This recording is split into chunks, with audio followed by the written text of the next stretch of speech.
Assalamualaikum warahmatullahi wabarakatuh.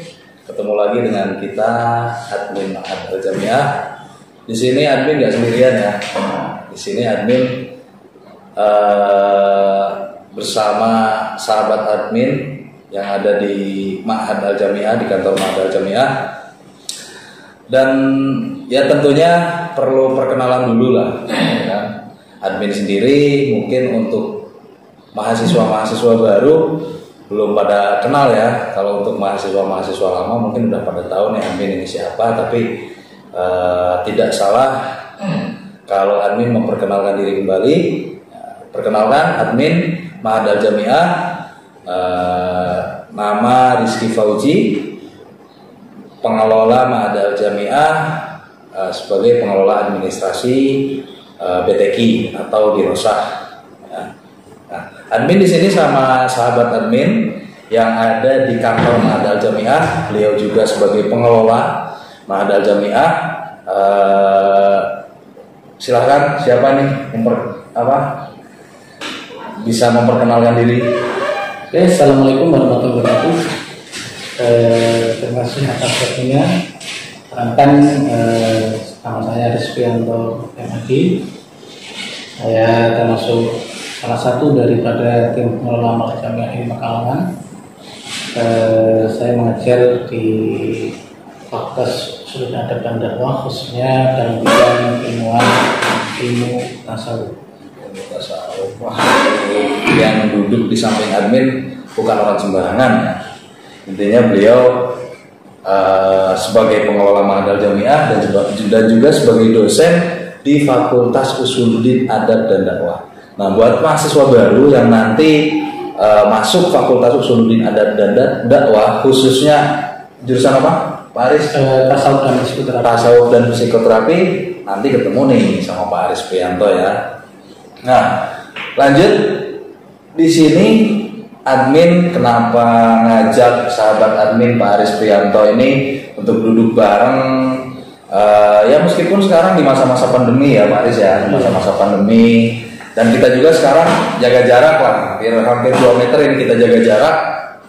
Nah, apa sih yang mau kita bahas nih kali ini ya? Tentunya ya seputar Ma'had Al-Jami'ah, ya, tentunya seputar Ma'had Al-Jami'ah yang dipegang atau yang dikelola oleh sahabat admin di sini ya, di Ma'had Al-Jami'ah ya. Salah satunya yang dipegang oleh beliau itu ada di Ma'had Al-Jami'ah yang namanya program mahasiswa cendekia ya, mahasiswa cendekia. Ma'had Al-Jami'ah IAIN Pekalongan mempunyai salah satu program yang namanya program mahasiswa cendekia. Nah, tentunya mahasiswa baru atau mahasiswa semester 3, semester 5 ya kan, tentunya ada yang belum tahu ya, apalagi mahasiswa baru, apa sih itu program mahasiswa cendekia ya kan. Nah, langsung saja kita bahas, kita kupas, kita ngobrol bareng sama pengelolanya langsung, koordinatornya langsung, yaitu sahabat admin di sini Pak Aris Prianto. Silakan Pak Aris Prianto. Apa sih itu program mahasiswa cendekia di Ma'had Al-Jami'ah itu apa? Oke, terima kasih. Perlu mahasiswa ketahui, khususnya mahasiswa baru yang Pekalongan, bahwa program mahasiswa cendekia ini merupakan salah satu program unggulan yang ada di Pekalongan, khususnya di Ma'had Al-Jami'ah.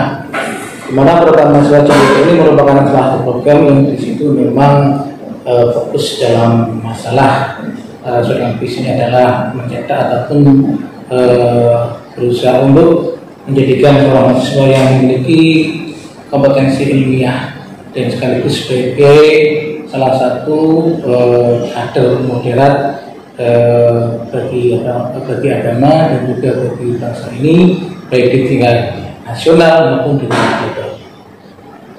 Program ini sangat asik sekali karena program ini diikuti oleh para mahasiswa, khususnya bagi para mahasiswa yang memang lulusan ataupun yang masuk di dalam kategori mahasiswa bidik misi ataupun juga KIP sekarang ataupun mahasiswa yang sudah selesai program bidik misi, karena di Pekalongan ini bagi mahasiswa yang bidik misi maupun nanti KIP itu wajib untuk mengikuti program 1 tahun di pesantren mitra. Nah, kemudian setelah selesai di program itu nanti bisa mengikuti untuk program mahasiswa cendekia.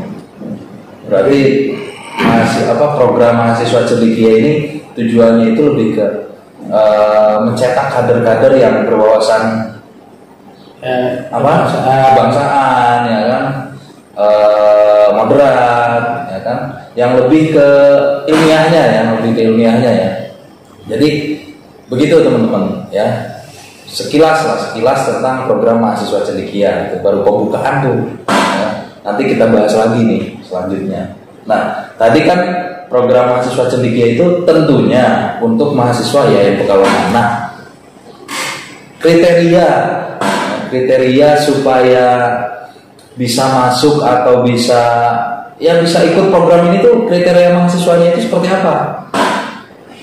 Oke, Mas Rizky, terkait dengan kriteria dari mahasiswa yang bisa masuk di program mahasiswa ini, tentunya satu, mereka adalah orang-orang yang mereka memiliki potensi ilmiah, terutama mereka-mereka yang dari pesantren, karena mereka rata yang dari pesantren itu kan sudah memiliki skill ataupun kemampuan terkait dengan membaca kitab kuning. Basic.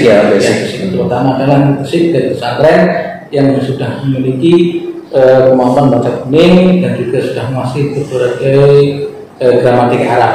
Itu yang pertama. Yang kedua juga mereka memiliki potensi skill umum, seperti halnya mereka sudah pernah belajar tentang literasi, potensi kejuaraan di tingkat nasional, karya tulis, esai, dan juga membuat artikel ataupun juga penelitian. Karena nanti di program mahasiswa ini juga mahasiswa nanti diajarkan tentang berbagai macam teknik seperti apa, termasuk juga teknik dalam pemberdayaan dan juga penguatan masyarakat. Ya. Jadi kriteria yang paling penting itu satu tadi basic kemampuan ya, kemampuan. Tentunya juga selain basic kemampuan mungkin keinginan. Ya, itu pasti ya. Pastinya nih yang berkeinginan untuk melanjutkan melatih kembali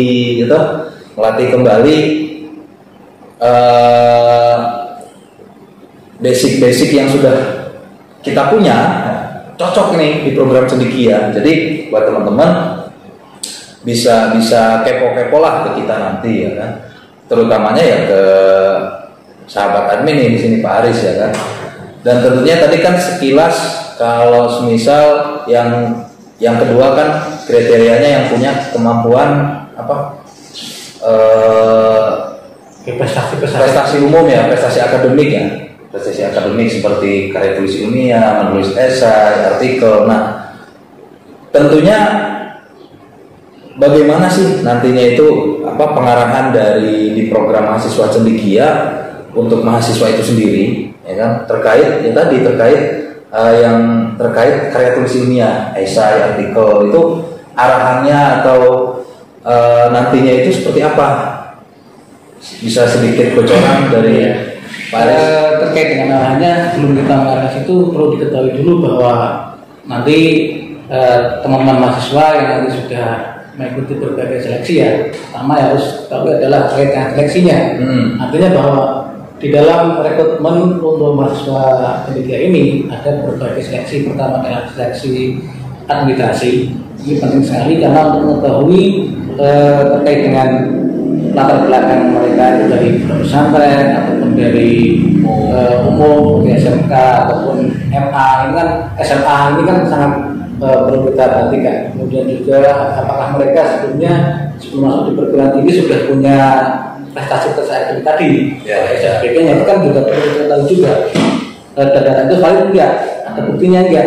Yang sampai nanti dikatakan saya pernah ikut lomba ini, ternyata nggak bisa menunjukkan sertifikat ataupun piagam penghargaannya, itu kan sangat sekali. Kemudian karena sudah ada komputasi, maka juga ada namanya seleksi ujian tertulisnya. Jadi ada seleksi tertulis, materinya sama, itu terkait dengan masalah berhubungan dengan tadi terkait kebangsaan dan keislaman, keagamaan, dan juga terkait dengan potensi akademik.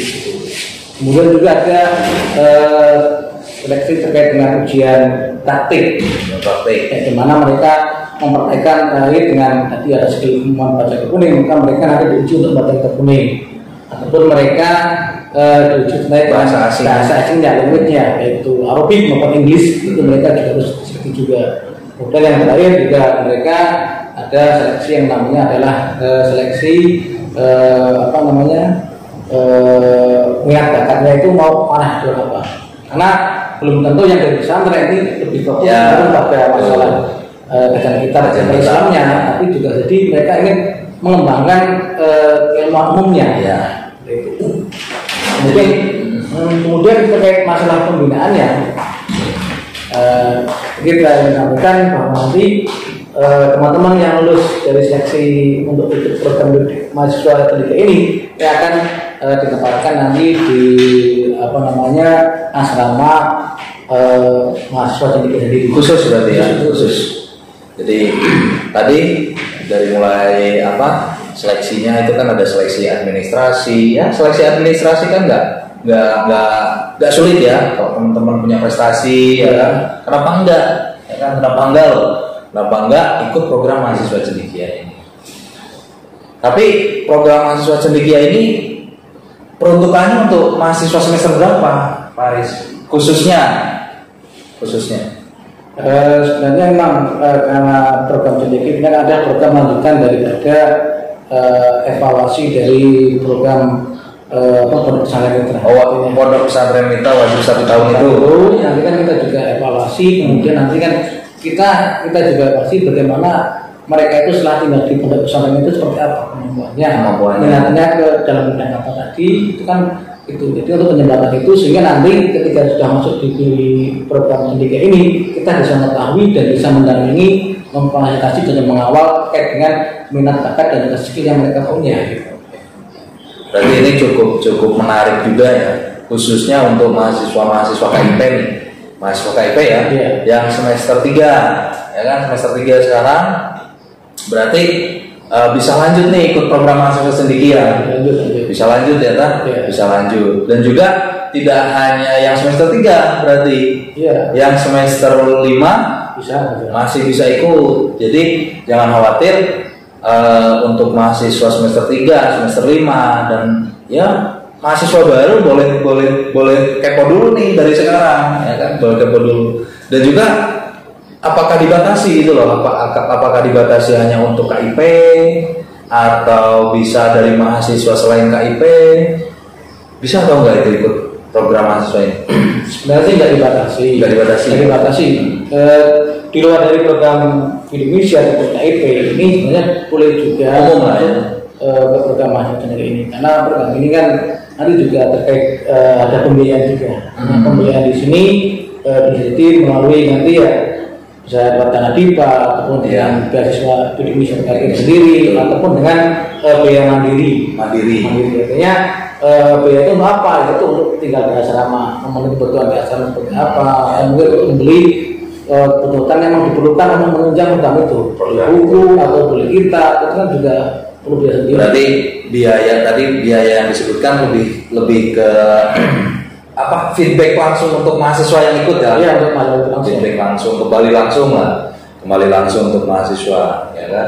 Jadi nggak istilahnya program ini program mandiri yang lebih ke untuk pengembangan pencetakan mahasiswa yang tadi berwawasan moderat, ya kan, kebangsaan, ya kan, terus mempunyai nantinya tadi karya-karya tulis ilmiah, ya kan, kenapa enggak nih?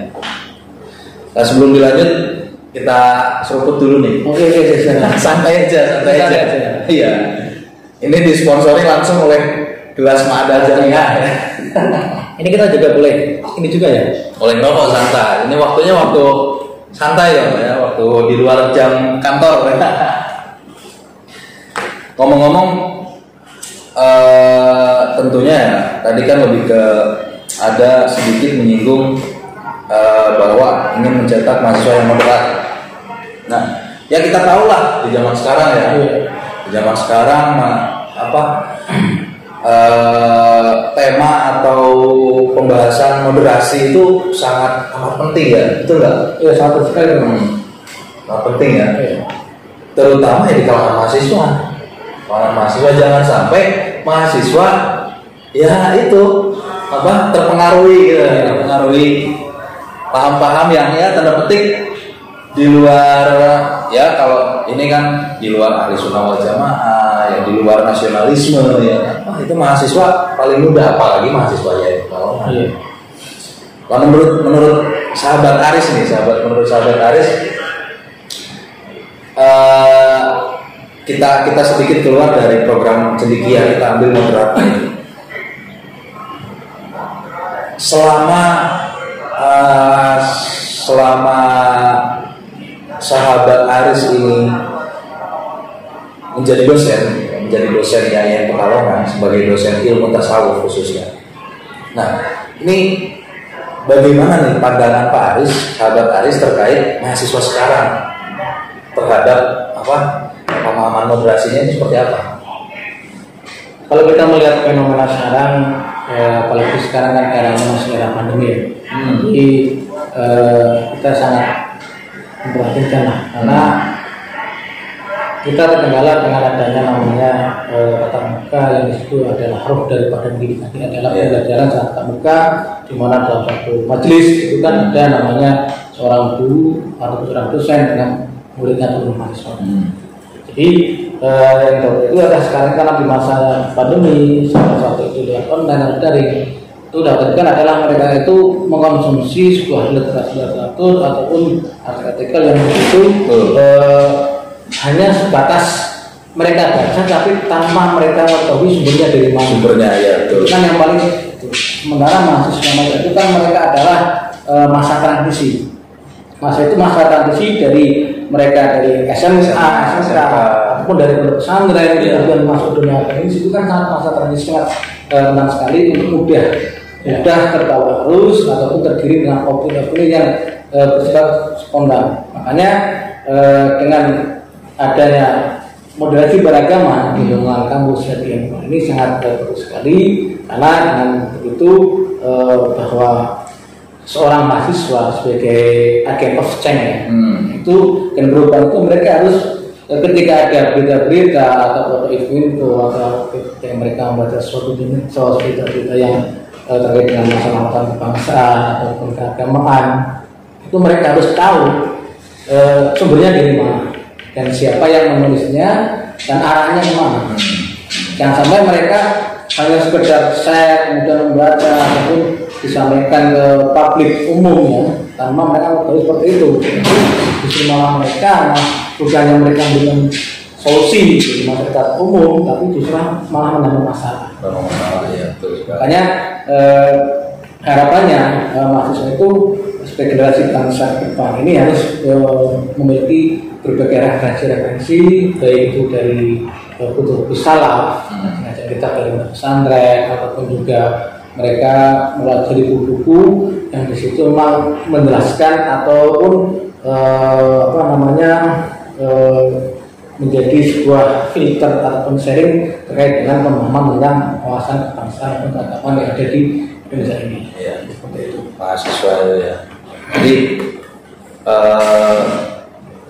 sangat menentukan bahwa pemahaman moderasi ini sangat penting untuk mahasiswa ya. Sekalipun tadi kan sahabat Aris menyebutkan sekalipun alumni pondok ya kan, alumni pondok pesantren itu jika tidak dijembatani ya kan, jika tidak dijembatani setelah mondoknya, maka ya akan melenceng juga ya kan, akan melenceng juga. Dan di era sekarang ya tidak sedikit alumni pondok yang ya seperti itulah. Nah, kembali lagi ke program cendekia. Jadi mungkin program cendekia ini wadah juga ya, untuk menjembatani tadi mahasiswa untuk menambah wawasan, melatih skillnya lagi ya kan, terkait dengan wawasan kebangsaan, moderasi beragama dan sebagainya.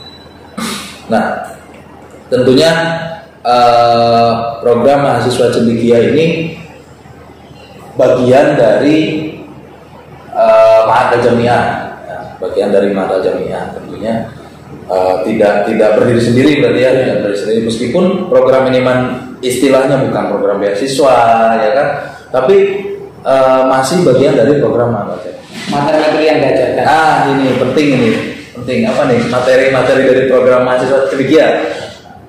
Sebenarnya sebelum kita mengenal materi, kita perlu tahu bahwa nanti para mahasiswa cendekia ini akan diajar oleh para dosen yang masih dosen atau yang ada di bawah naungan yang berkalangan kalau umum ataupun di bawah naungan Mahad Al-Jamiah. Mereka dari satu rata adalah para dosen yang satu lulusan dari pondok pesantren. Yang kedua, mereka juga lulusan S2 atau S3 baik dalam negeri maupun luar negeri. Mereka juga sudah memiliki berbagai bentuk pengabdian masyarakat. Terbukti dari berbagai karya ilmiah yang sudah mereka terbitkan melalui jurnal ilmiah baik yang nasional maupun internasional, mereka sudah. Nah, terkait dengan masalah itu juga para dosen itu makanya mengajarkan terkait dengan adanya materi terkait dengan penulisan karya ilmiah, mulai dari apa sih itu penelitian apa sih pengabdian masyarakat itu apa. Berarti istilahnya kalau istilah pondok nasab keilmuannya udah jelas lah ya, nasab keilmuan yang nanti akan mengajar di program mahasiswa cendekia ini udah jelas nasab keilmuannya. Tadi menyinggung juga pengabdian masyarakat, penting juga pengabdian masyarakat, dimana kalau menurut saya pribadi justru mahasiswa itu perlu pengabdian masyarakat itu perlu ya dipelopori oleh mahasiswa seperti itu. Nah, tadi di program cendekia ada pengabdian masyarakat. Nah, seperti apa aplikasinya pengabdian masyarakat di program cendekia ini? Lebih ke supaya mahasiswa itu dilatih mandiri atau bagaimana atau gimana? Terkait dengan pengabdian masyarakat yang nanti akan oleh mahasiswa cendekia itu antaranya adalah mereka memperkenalkan tentang terkait berbagai hal-hal yang seputar dengan masalah seperti yang nanti dibahas juga, karena di program cendekia yang awal di tahun 2020 kan sudah ada namanya program menulis book chapter dengan tema besar adalah Green Campus atau Green Campus hijau, yang di situ memang fokus terkait dengan masalah menjadikan kampus UGM itu adalah kampus yang peduli lingkungan. Makanya terkait dengan masyarakat mungkin dilakukan adalah kita bagaimana sebagai seorang mahasiswa itu kita itu peduli lingkungan dengan cara adanya penghijauan, bagaimana menjaga lingkungan sekitar tidak banjir, mengenalkan bagaimana merawat lingkungan, kemudian bagaimana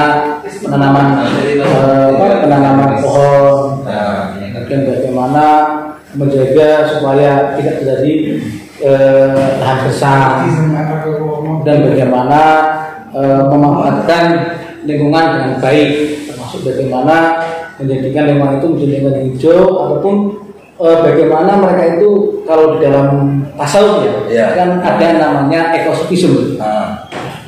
Bagaimana lingkungan itu dijadikan sebagai media untuk takarrub ilallah, mendekatkan kepada Allah, sehingga dengan begitu maka seseorang itu akan sangat menjaga dan hati-hati dalam menjaga ekologi lingkungan yang ada. Makanya mahasiswa cendekia ini diarahkan seperti itu. Artinya mereka tidak hanya bergelut di dalam masalah akademis saja. Juga nanti di dalam akademiknya juga sama. Ketika mereka menulis berbagai dengan kajian akademis ilmiahnya, ada kaitannya berarti. Nanti juga ada kaitan yang di situ sekaligus sebagai kampanye untuk menjadikan lingkungan itu hijau. Berarti intinya saling berhubungan antara tadi program wawasan kebangsaan, ya kan, materi wawasan kebangsaan, moderasi, terus pengabdian masyarakat, saling berkaitan ya di program cendekia ini. Jadi sudah mencakup semuanya nih, sudah mencakup semuanya. Lah terus ending dari program mahasiswa cendekia ini tadi salah satunya disinggung ada book capture. Nah, ini book capture ini nantinya itu di pertengahan di pertengahan program atau di akhir program? Oke. Sebenarnya sejak awal ketika mereka sudah mengikuti seleksi untuk masuk dalam program ini, mereka sudah kenakan bahwa nanti teman-teman semua yang masuk program ini nanti ada tagihan. Bagian akhir itu harus menulis 1 buah book capture dan 1 buah jurnal yang nanti bisa diterbitkan di jurnal mahasiswa ataupun jurnal ilmiah dosen ataupun ilmiah secara umum baik internasional maupun internasional. Selain itu juga bahwa output daripada program mahasiswa cendekia adalah untuk mencetak intelektual muslim yang di situ memiliki kecerdasan intelektual, kemudian juga kecerdasan emosional, kemudian juga kecerdasan spiritual, sehingga nanti mereka itu bisa mengkolaborasikan dari ketiga kecerdasan itu. Yang kedua, mereka akan menjadi salah satu kader moderasi beragama di Indonesia ini, sehingga mereka bisa menjadi salah satu pertemuan bahwa mahasiswa itu harus moderat tingkah lakunya dalam beragama dan juga dalam berkewarganegaraan. Itu juga mereka harus tahu posisinya, mana yang harus dilakukan dan mana yang tidak dilakukan. Kemudian juga terkait dengan output yang lain adalah mereka juga bisa memiliki kemampuan mahir dalam 2 bahasa asing tentunya, bahasa Inggris maupun juga bahasa Arab.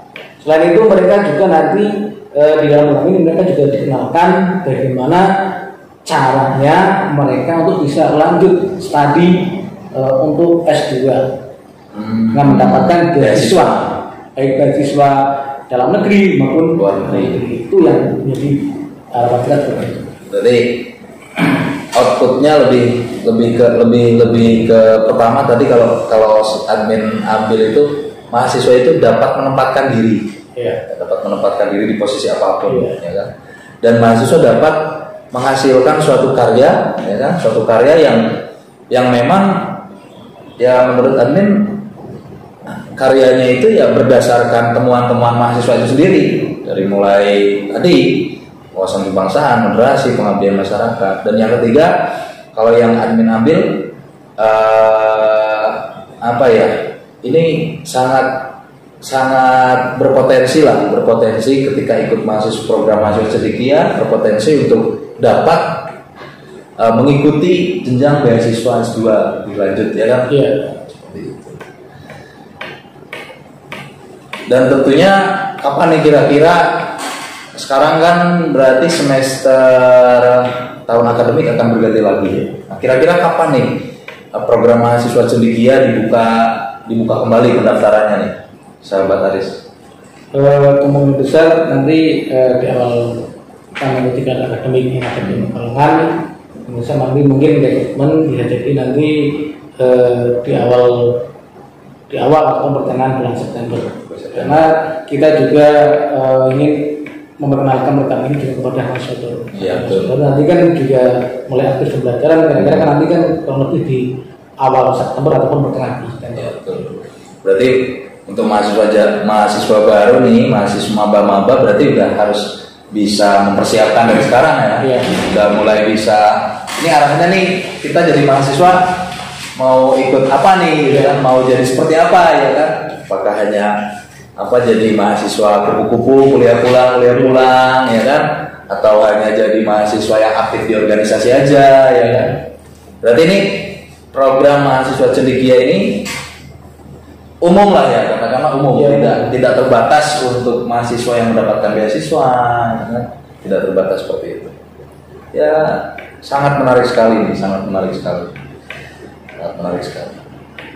Dan tentunya bisa dikepoin langsung di Instagram Ahad, bisa di Instagram Ahad dikepoin langsung, dan di web Ma'had Al-Jamiah yang di Pekalongan untuk program mahasiswa cendekia. Kita ngobrol panjang lebar nih, ngobrol panjang lebar dari A sampai Z. Tapi kayaknya belum ngomong sejarah nih, sejarah program mahasiswa cendekia ini. Ada yang lupa nih, gimana sih sejarah adanya program mahasiswa cendekia dari sahabat Aris ini seperti apa nih? Kalau didasari karena apa ya? Secara dari adanya program mahasiswa ini adalah kita dipelopori oleh salah satu dari pendiri kampus kita, pimpinan kita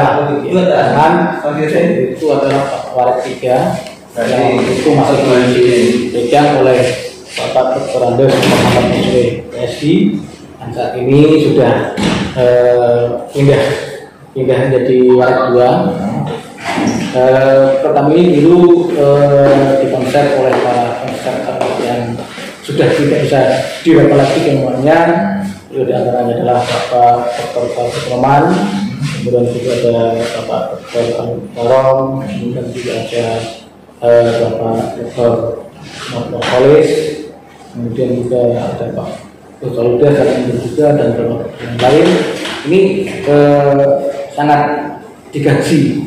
Bahkan katanya dulu sudah sempat ada pembahasan terkait dengan program mahasiswa ini, tapi tidak tahu kenapa juga sudah pernah dibahas, tapi ya hilang kemana. Iya. Kemudian baru ada kembali lagi di awal tahun 2020. Berarti launchingnya di tahun 2020. Ya. Berarti baru satu angkatan berarti ini yang ikut program angkatan. Baru satu angkatan. Sambil jalan ini ya. Iya, lanjut santai aja ini. Ngobrol santai. Program mahasiswa cendekia. Ya perlu untuk diikuti untuk mahasiswa semester 3 atau perlu untuk dikepoin untuk bagi maba-maba ya, bagi maba-maba. Dan juga nanti tentunya akan ada launching lagi ya. Iya. Launching lagi di bulan apa tadi? September ya. September awal akan ada pengumuman lanjutan terkait program mahasiswa cendekia.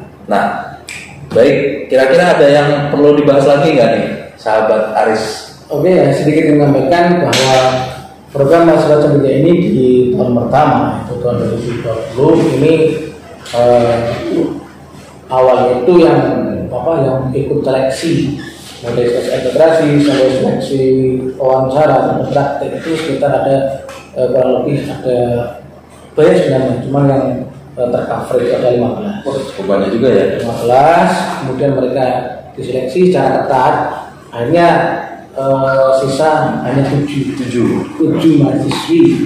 Nggak ada mahasiswanya malah. Belum ada mahasiswanya. Karena sebenarnya ada satu mahasiswa tapi dia nggak bisa gabung karena tahu sendiri lah. Mahasiswa itu kan kalau sudah masuk ke organisasi, di Indra itu sudah mereka tidak bisa diganggu-gugat lagi.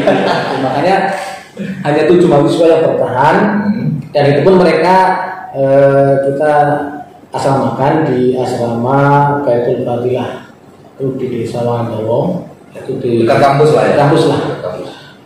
Karena mereka juga yaumiyahnya setiap harinya juga mereka diberikan materi dan diatur langsung oleh salah satu pengajar mahasiswa sekaligus juga yang memiliki asrama, yaitu mahasiswa asrama Baitul Fadilah itu Bapak Di Abdullah. Dia masuk juga Kesehatan Pekalongan yang berada di Fakultas Kesehatan dan Dakwah. Nah, mereka 7 mahasiswa itu sebenarnya sudah sangat baik sekali karena mereka di periode awal mahasiswa ini mereka sudah hampir 90% sudah menyelesaikan kajian mereka, itu menulis jurnal ilmiah, kemudian juga menulis book chapter. Jadi katakan juga ternyata dengan tema besar adalah Green Campus atau kampus hijau, kemudian untuk jurnal ilmiahnya sesuai dengan prodi ataupun jurusan masing-masing mereka. Alhamdulillah kemarin sudah ada informasi masuk, ada 1 mahasiswa dan juga dengan dosen yang mendampingi penulisan jurnalnya itu sudah submit ke salah satu jurnal. Luar biasa. Nah, ini sudah terbit mungkin jurnalnya, tapi mahasiswa tadi belum masuk lah. Berarti nanti dibimbing langsung ya? Dibimbing langsung oleh dosennya. Karena itu juga sebenarnya program mahasiswa cendekia ini juga sebagai salah satu ya media bagi para mahasiswa untuk bisa menyelesaikan skripsinya 4 waktu. Waktu 4 tahun, 8 semester ataupun bahkan kurang dari 4 tahun. Bisa 3,5 mereka bisa lulus. Kenapa? Karena mereka sudah dilatih. Terkait dengan academic writing-nya, kemudian juga teknik in academic presentation-nya itu mereka sudah dilatih. Jadi terkait dengan pengabdian masyarakat juga mereka sudah diajarkan. Itu keunggulan daripada program mahasiswa cendekia, dan mereka sudah diajarkan sebenarnya yang belum saatnya. Makanya bagi teman-teman semua yang ingin masuk dalam program ini, yaitu kelebihannya seperti itu, dan perlu teman-teman ketahui bahwa kuota dari program ini tidak banyak. Lebih ya 20 mahasiswa yang bisa masuk. Maksimal ya? Maksimalnya 20 lah. Apalagi yang pertama awal, yang angkatan awal itu baru 7 mahasiswa. Jadi mungkin itu yang perlu teman-teman mahasiswa ketahui. Sedangkan kepoin daripada IG kita atau web kita Ma'had Al-Jami'ah untuk mengetahui sejauh mana program mahasiswa cendekia ini ada di Ma'had Al-Jami'ah Pekalongan. Betul sekali. Informasi yang cukup menarik, khususnya ya untuk maba, dan umumnya untuk semua mahasiswa YAIN Pekalongan dari mulai semester 3 dan semester 5. Jadi jangan ragu lagi untuk mahasiswa baru dan mahasiswa semester 3 ke atas untuk mengikuti program mahasiswa cendekia ini, Mbak ya. Gak usah ragu, yang nantinya endingnya tentunya kita ya teman-teman mahasiswa akan dibimbing, dilatih supaya mendapatkan sesuatu yang memang ruh dari mahasiswa itu sendiri dapat gitu kan tadi. Ya mungkin obrolan kita ya siang ini kita cukupkan lah ya, Mungkin kapan-kapan kita undang. Kita undang salah satu bisa dikatakan alumni angkatan pertama dari program mahasiswa cendekia, supaya teman-teman bisa tertarik nih. Kita bahas bareng nih, kita duduk bareng, kita ngobrol bareng gimana program mahasiswa cendekia itu seperti apa langsung dari mahasiswa. Mungkin terima kasih nih sahabat Aris. Saya memastikan bahwa program mahasiswa cendekia ini juga termasuk sebagai media atau sarana bagi teman-teman mahasiswa untuk bisa ikut kompetisi ajang kejuaraan ataupun lomba baik di tingkat nasional maupun di tingkat internasional. Itu penting karena ketika teman-teman itu mau lanjut S2, maka ketika teman-teman punya prestasi faktor S1 itu sangat penting sekali bagi nanti kelanjutan teman-teman baik nanti di S2 maupun nanti di S3-nya. Mungkin seperti itu saja dari saya. Kalau punya maaf, harap kalam. Assalamualaikum warahmatullahi wabarakatuh. Ini sahabat Aris sudah menemani admin di sini, admin Ma'had. Dan jangan lupa dipantau terus Instagram Ma'had YAIN Pekalongan, ya, dan juga jangan lupa di subscribe YouTube kita Ma'had YAIN Pekalongan. Terima kasih. Assalamualaikum warahmatullahi wabarakatuh.